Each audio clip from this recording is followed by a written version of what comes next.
जब समाज का कोई बच्चा आर्थिक अभाव, असहाय परिस्थिति या संसाधनों की कमी के कारण शिक्षा से वंचित रह जाता है, तब केवल एक परिवार नहीं, बल्कि पूरे राष्ट्र का भविष्य प्रभावित होता है। इसी सोच को बदलने, शिक्षा को संस्कार से जोड़ने और हर जरूरतमंद बच्चे तक उज्जवल भविष्य की रोशनी पहुंचाने का कार्य कर रहा है गायत्री विद्यापीठ। गायत्री विद्यापीठ केवल एक विद्यालय नहीं, बल्कि एक ऐसा संस्कार केंद्र है जहां शिक्षा के साथ चरित्र निर्माण, आत्मविश्वास, नैतिकता और जीवन मूल्यों का विकास किया जाता है। यहां उन बच्चों को भी अवसर दिया जा रहा है जो अनाथ हैं, आर्थिक रूप से कमजोर हैं या जिनके परिवार शिक्षा का भार उठाने में सक्षम नहीं है। इस प्रेरणा के मूल में है गायत्री मिशन।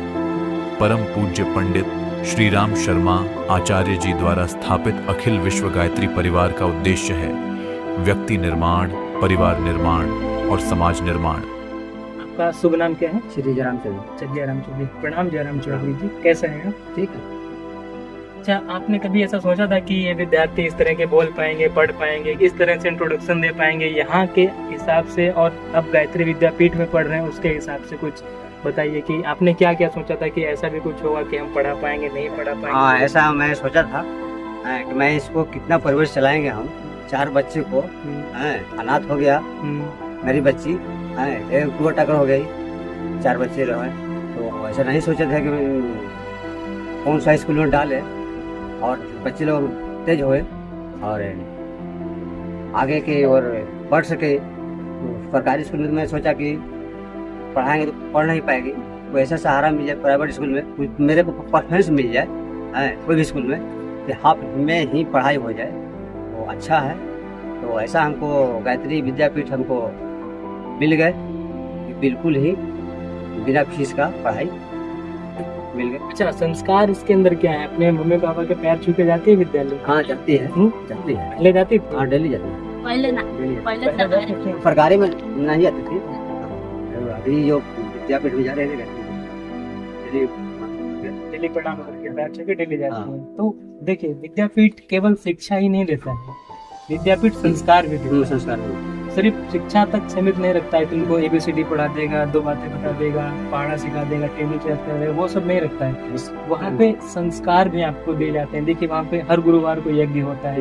अब आप जानते हैं ऋषि मुनि लोग पहले यज्ञ करते थे, तो यज्ञ से हमारे अंदर बहुत सारे चेंजेस आते हैं। चेंज आते हैं। तो ऐसा हमको बोलती है हर विषय को बोलेगी कि आज हवन होगा ना नहीं, तो बोलती है शरीर ना नहीं। अच्छा, तुमको गायत्री मंत्र याद है?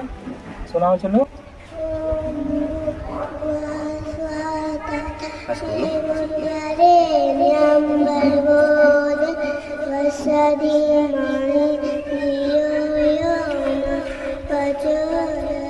अब देखिए, मंत्र बच्चों को याद होने लगे हैं। हमारे गायत्री विद्यापीठ में किसी भी प्रकार का ऐसे बच्चों के लिए कोई भी चार्ज नहीं लिया जाएगा, चाहे वो ट्यूशन फीस हो गई, चाहे गाड़ी से आने जाने तक का किराया होगा। ऐसे कम से कम 100 बच्चे हम सोच रहे हैं, 100 बच्चों से ऐसा कोई भी शुल्क नहीं लिया जाएगा। अच्छा, एक लास्ट हम आपसे यही पूछना चाहेंगे कि आप अपने हिसाब से बताइए कि गायत्री विद्यापीठ क्या है। मतलब और भी स्कूल्स आपने देखे होंगे कि जैसे आपने बताया कि वो एडवांस फीस ले लेते हैं, रसीद काट कर दे देते हैं कि इतने दिन हमें आपको फीस जमा ही करना है, कुछ भी कर लिए। तो उन सबको नज़र में रखते हुए हमारा गायत्री विद्यापीठ बच्चों के लिए क्या कर रहा है? ऐसे बच्चे जो हमारे फी देने के लिए कैपेबल नहीं है, या फिर ऐसे विद्यार्थी जिनके घर की स्थिति इतनी अच्छी नहीं है कि वो शिक्षा दे पाए, तो आपकी नज़र से गायत्री विद्यापीठ क्या है? गायत्री विद्यापीठ हम मेरे नज़र से बहुत अच्छे हैं, बहुत अच्छे हैं। इसलिए कि जो व्यक्ति देने लायक नहीं है उनके लिए सुविधा मिल रही है, बिना फीस का पढ़ाना। कुछ सपने ऐसे होते हैं जो सिर्फ एक सहारे का इंतजार करते हैं। गायत्री विद्यापीठ ने संकल्प लिया है कि आर्थिक कमी किसी बच्चे की शिक्षा के बीच कभी दीवार न बने, क्योंकि सही शिक्षा सिर्फ किताबें नहीं, पूरा भविष्य बदल देती है। और इस नेक प्रयास में आपका छोटा सा सहयोग भी किसी बच्चे के सपनों को नई उड़ान दे सकता है।